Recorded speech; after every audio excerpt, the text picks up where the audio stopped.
Bonjour à tous, bienvenue sur la chaîne. Aujourd'hui encore un test d'une console rétro gaming. Vous avez vu, j'en ai testé quand même un certain nombre, donc je commence à avoir pas mal de recul là-dessus. Aujourd'hui je vais vous présenter une toute nouvelle console, là en Bernic, toujours la marque, quand même ils sont quand même bien devant, très présent au niveau des consoles rétro gaming.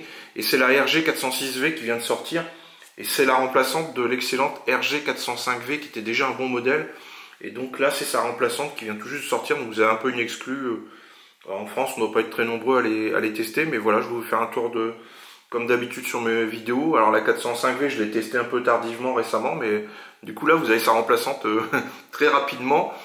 Et donc on va faire le tour du propriétaire, voir un petit peu l'unboxing très rapide, parce que c'est pas le plus intéressant.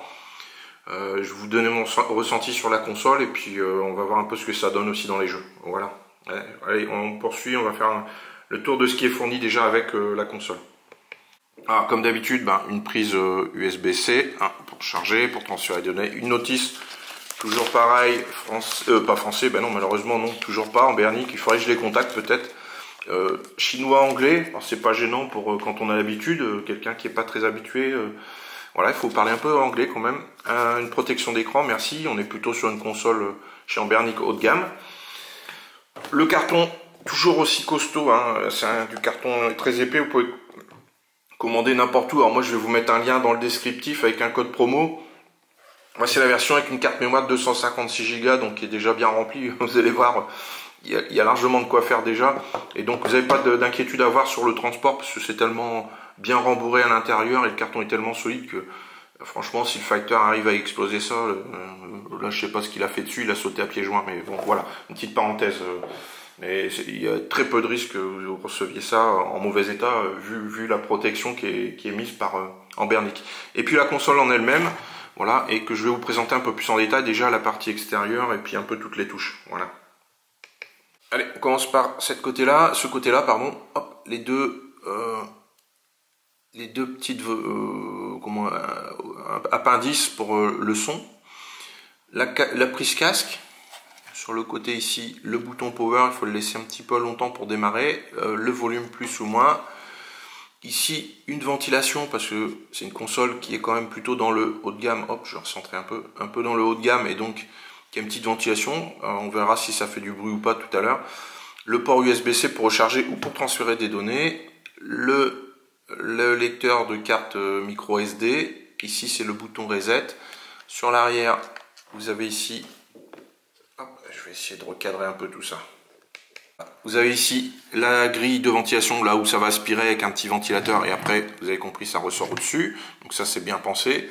Les touches R1, R2, L1, R2, tout à fait classique, ça pas de problème. Après, on passe sur le devant. Vous avez un grand écran.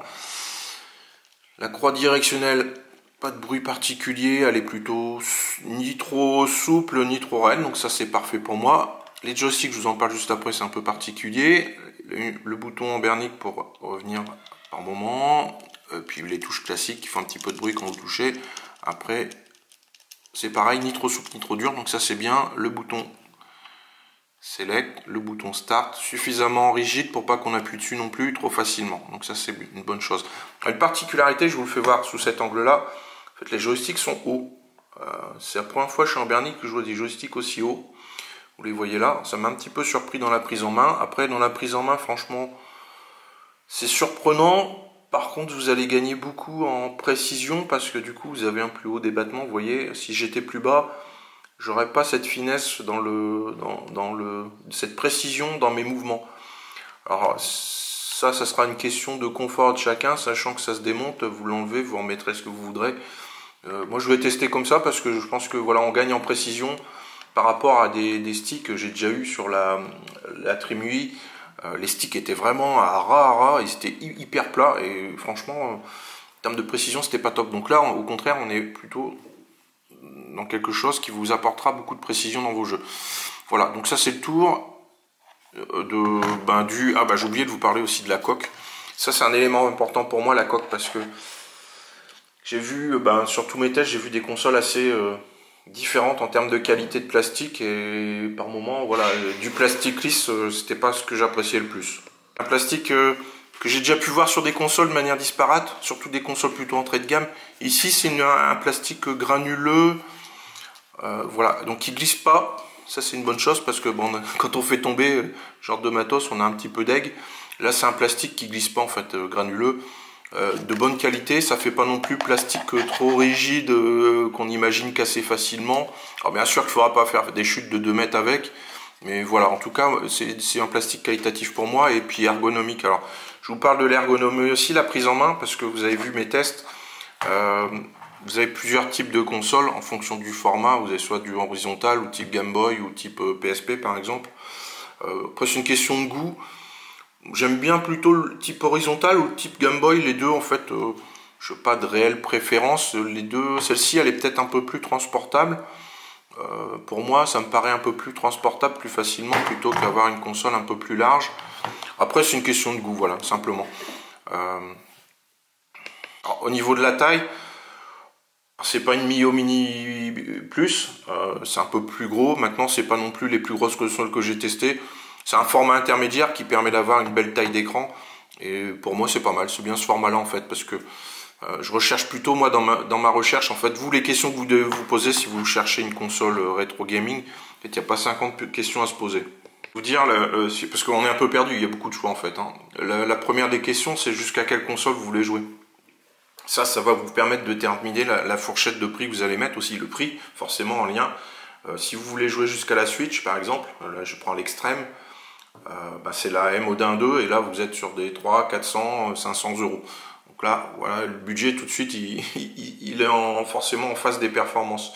Si vous voulez plutôt les consoles un peu précédentes, jusque la Wii, la GameCube, la 3DS, on est plutôt sur des consoles à hauteur de 200 euros comme ici. Là. Ça fait un peu le taf. Alors on peut commencer à tâter un peu de Switch, mais bon, il faut baisser quand même pas mal les performances pour avoir quelque chose d'à peu près jouable, mais c'est pas l'idéal, quoi. Mais on est sur des tarifs quand même moindres. Puis après, forcément, si votre but est de jouer plutôt, si vous n'avez pas besoin d'aller aussi loin que ça, alors là, je dirais la première étape, c'est les jeux jusqu'à Switch. Hein, je vous ai donné un exemple, la MO1 2, la Wii, la GameCube, la PS2, vous êtes plutôt sur des consoles de ce type-là, ou la RG556 et RG Cube, voilà, vous êtes plutôt aux alentours de 200 euros. Alors il y a la Retroid Pocket aussi qui est dans le secteur, qui est entre les deux en fait, qui est un peu bâtarde je trouve finalement entre les deux. Et après si vous jouez plutôt à des consoles un peu plus anciennes, vous pouvez baisser un peu du coup le tarif, c'est un peu plus accessible. Là on est plutôt aux alentours de 150, 250 euros. Et si vous voulez des consoles un peu plus anciennes, voilà, c'est un peu plus accessible et vous avez des consoles plus d'entrée de gamme. À partir de 50 euros, on trouve des trucs bien, même si vous cherchez bien, vous aurez même des tarifs peut-être un peu en dessous de 50. Alors sans carte mémoire, hein. Voilà, mais pour vous donner un ordre d'idée. Et donc ça c'est la première question, c'est à quoi je veux jouer, jusqu'à quelle console je veux aller, et puis quel budget je peux mettre, parce que les deux vont ensemble. La deuxième question à se poser, c'est le format de la console. Est-ce que je veux un format type Game Boy comme ici, ou un format type PSP, comme j'ai déjà pu vous faire voir, comme la RG35XX H que j'ai déjà pu vous présenter, ou la 40 H aussi que je vous ai présenté. Moi ces deux-là, je les aimais bien. Ce qui est dommage, c'est qu'ils n'avaient pas tout à fait assez de performance pour moi. Voilà, moi qui voulais aller un peu plus loin dans les jeux, c'était un peu limite. Donc c'est les questions à vous poser, ou pourquoi pas une console à clapper. Je vous en ai montré une, j'ai plus tout à fait la référence en Bernic en tête. Je vous ai fait un test aussi dessus. Voilà, ce sont les deux questions à vous poser pour savoir ce que vous voulez acheter. Après, il y a une troisième question, c'est est-ce que vous êtes suffisamment... Alors je fais une petite parenthèse par rapport au test de la RG406V, mais je pense que ça servira à pas mal de monde. C'est est-ce que vous êtes suffisamment bricolo en termes informatiques pour faire du paramétrage. Par exemple la MO1 2, même si vous voulez jouer à la Switch, si vous ne savez pas installer, parce qu'il faut y passer un certain nombre de temps pour tout installer, tout paramétrer, c'est pas prêt en sortant de la boîte. Attention à ça, c'est pas à la portée de tout le monde, ça peut rebuter pas mal de personnes. Moi perso, ça m'a rebuté sur la Retroid Pocket 4 Pro. Voilà, c'est un aspect qui m'a franchement rebuté, qui m'a franchement agacé, que ce soit pas très plug and play. Pourtant, je me débrouille un petit peu. Sur des Ambernic, par exemple, comme ici, le système est tout intégré. Si vous achetez avec une carte mémoire, c'est encore plus simple. Vous avez même les jeux qui sont dessus. Puis si vous voulez changer un peu les jeux, vous n'avez plus qu'à rebrancher sur un PC avec un adaptateur USB. Enfin, c'est vraiment pas compliqué. Donc là, vous avez des systèmes tout intégrés. C'est le troisième aspect du choix d'une console. Voilà, puis je termine là-dessus, puis on poursuit avec la RG406V. Voilà, ça permet d'y voir un peu plus clair. parce que franchement, il y a beaucoup d'offres et c'est pas toujours évident de s'en sortir. Et puis les tests vous donnent pas toujours. Chacun est dans sa bulle de test et du coup, c'est pas toujours évident de faire le tri.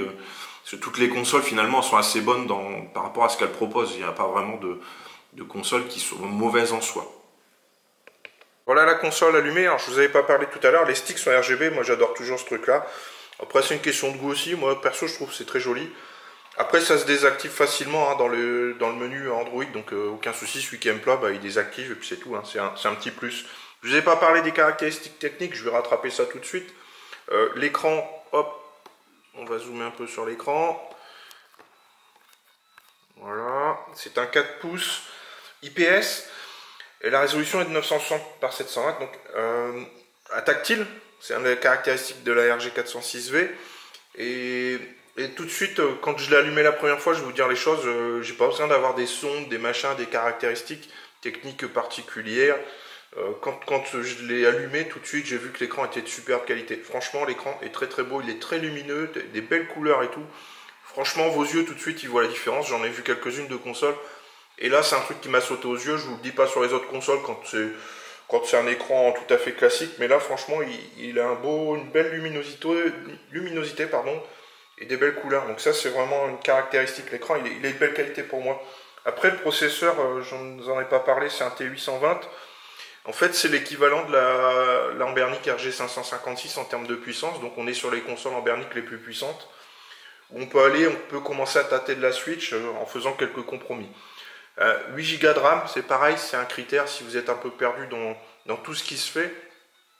La quantité de RAM et le type de RAM, ça vous permet de vous donner une idée un peu des performances de l'appareil de manière un peu simple. Alors c'est un peu basique, mais c'est un premier aperçu. Si vous avez une console rétro gaming avec 1 Go de RAM, bah voilà, c'est fait pour les plus vieilles consoles, ça il n'y a pas de secret. Et après vous avez des 4 Go et des 8 Go, donc, puis après éventuellement au-dessus pour les consoles très haut de gamme, beaucoup plus chères.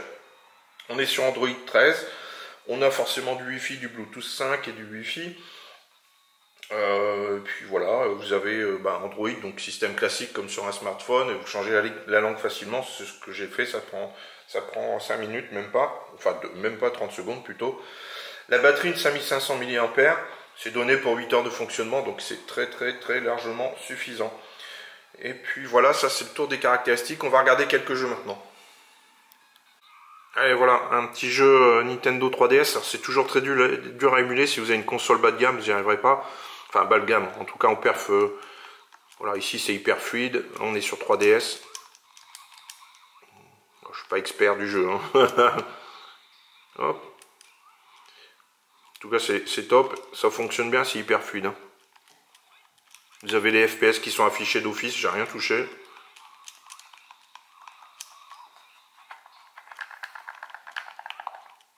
Voilà, c'est un jeu 3DS qui fonctionne sans problème, aucun souci là-dessus en termes de performance. Là tout de suite sur un jeu, oui c'est pareil, une console d'entrée de gamme, vous n'arriverez pas à faire tourner. Ici je vous laisse voir, normalement sur la vidéo, vu que je filme en 4K, vous devriez voir les FPS. Bon ben, il n'y a pas de doute hein, sur les performances, hein.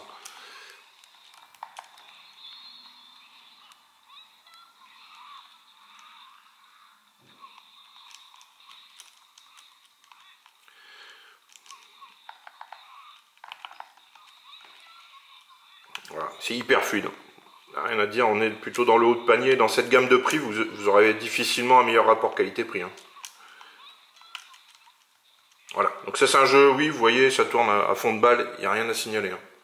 Alors là, voilà, je vous ai mis un jeu PS2, c'est le jeu Contra. C'est hyper fluide, quoi. Il n'y a rien à dire. Le jeu est hyper fluide, hein. J'ai essayé plusieurs jeux PS. De toute façon, c'est simple, hein, si vous voulez avoir une idée du rendu des jeux, vous regardez les tests de la RG556, vous aurez forcément les mêmes performances, il n'y a pas de secret. Donc vous voyez les jeux PS2 sans souci, vous allez même pouvoir monter la résolution sur un certain nombre de consoles pour gagner en graphisme. Ça c'est vraiment bien, c'est un bon point. Je vous ai parlé tout à l'heure de la ventilation. Écoutez, elle est hyper discrète, je l'entends pas à part coller mon oreille dessus. J'ai même poussé le mode en mode jeu là dans les options Android, hein, quand vous faites défiler comme ça. J'ai même forcé un peu les choses en mettant ici, vous voyez, le high mode. C'est inaudible, dès lors que vous avez un mini bruit autour de vous, vous n'entendrez rien du tout, donc ça c'est top. Voilà, bah, je vous ai présenté, alors je vous ai pas fait voir, c'est vite fait l'ensemble des consoles. Hop, je vais zoomer un tout petit peu. Alors je vous fais défiler un peu les consoles, vous voyez le nombre de jeux qui sont fournis avec la carte de 256 Go, à chaque fois c'est indiqué là. Voilà, je vous fais voir toutes les consoles. Ça vous donne un ordre d'idée un peu de ce qui est dessus. Alors je ne vais pas vous lister tous les jeux, hein, j'ai pas le temps de faire ça. Puis après à vous de mettre les jeux que vous voulez, retirer ceux qui ne vous intéressent pas. Et de jouer un peu là-dessus. Hein. Hop. Allez, encore un tout petit peu. La PS2, comme je vous le disais. La PSP, c'est pareil, la PSP, vous montrez la résolution sans souci. Et voilà, donc là c'est le tour des consoles.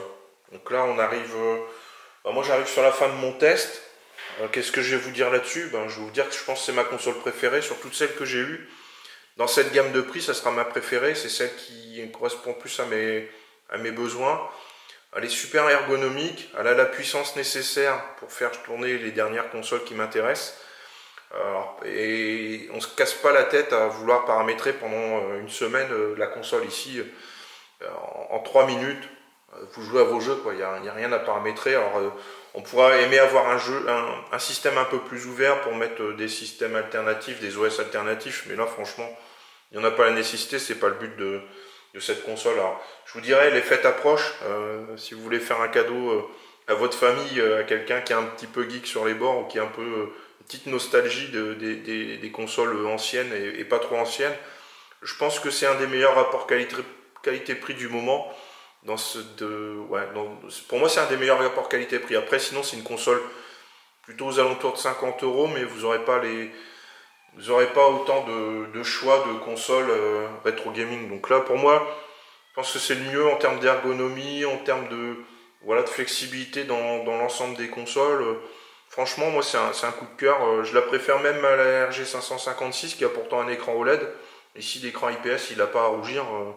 Il est top qualité, elle est un petit peu moins chère en plus et je la trouve finalement plus ergonomique. Donc moi c'est mon coup de cœur et je pense que si vous voulez faire plaisir à quelqu'un pour Noël ou vous faire plaisir aussi parce qu'il ne faut pas vous oublier, je pense que c'est la console qui s'adresse à vous. Pour moi dans cette gamme de prix c'est le meilleur rapport qualité-prix. Après sinon on passe sur du haut de gamme et là le tarif c'est x2 ou 2,5. Hein. Donc voilà, donc vous l'avez compris. Pour moi, je vous recommande, c'est pas tout le temps que je vous dis ça, il y a des consoles, c'est un peu plus mitigé. Là, franchement, il n'y a pas d'hésitation là-dessus, vous pouvez pas vous tromper. Voilà. Alors, j'espère que la vidéo vous a plu, je vous remets un lien dans le descriptif, un code promo. Si ça vous a plu, n'hésitez pas à mettre un petit like, à vous abonner à la chaîne. Vous voyez, je teste pas mal de consoles, hein, il y en a d'autres dans mes vidéos, vous pourrez regarder. Et puis, si vous avez besoin d'une petite question, n'hésitez pas à me la poser, j'y réponds assez souvent. C'est rare que je ne réponde pas à une question tant que la question elle est posée de manière cohérente. Je vous réponds sans souci, même si c'est pas très cohérent, finalement je vous réponds. Voilà, je vous dis à bientôt sur la chaîne. Salut!